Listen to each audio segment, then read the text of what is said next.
Member for West Vancouver, Capilano. Thank you, Mr. Speaker. The NDP's failures on housing have had disastrous human impact, made worse by this Premier choosing to warehouse the homeless without adequate supports. The Travelodge on Marine Drive in North Vancouver is a glaring example of this. I've heard countless concerns from neighborhoods, from neighbors and families horrified by the open and unsupervised drug use and rising vandalism. Now, Mr. Speaker, this is despite my letter to the minister in June and my multiple follow-ups to that letter. It has been ignored, and it proposed potential solutions. Now, why is the Premier allowing such lawlessness and danger to fester at the Travelodge, ignoring pleas for more supports? Government House Leader. Thank you, Honourable Speaker. When we talk about the housing crisis, of course, there's different impacts on different people. Everyone we know needs different types of housing in this type of environment. We had a question about targets not being tough enough. We have a member from West Vancouver standing up asking questions about housing when she should also know that her community had targets. And they believe the targets are too aggressive, that they won't be able to reach the targets. Part of the targets is a recognition that the community needs to have shelter spaces, that they need to have supportive housing available for people. Because, Honourable Speaker, people are struggling, and every community has to be part of the solution.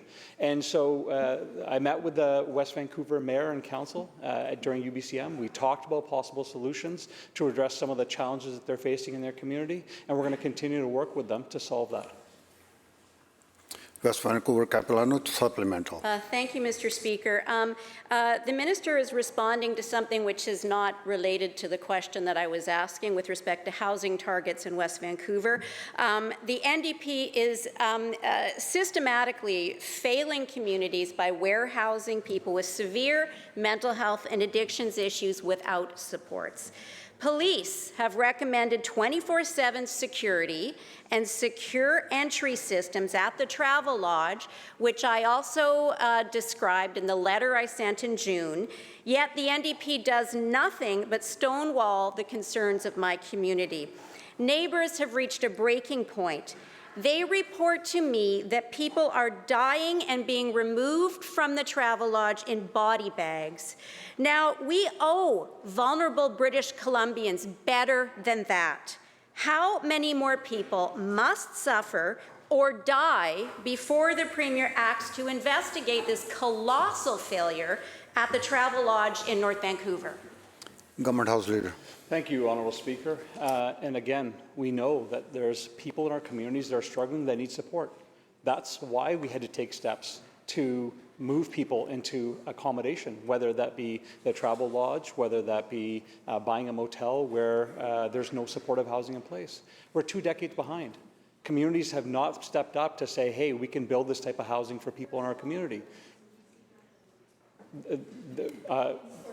I don't think this is a question that's worth heckling, Honourable Speaker. I think we're having a good discussion here, and I think we should keep it that way. We know there's people struggling in our communities, Honourable Speaker. That's why we took the steps in that community to find ways to get people into shelter, to get them the supports they need to get back on their feet, Honourable Speaker.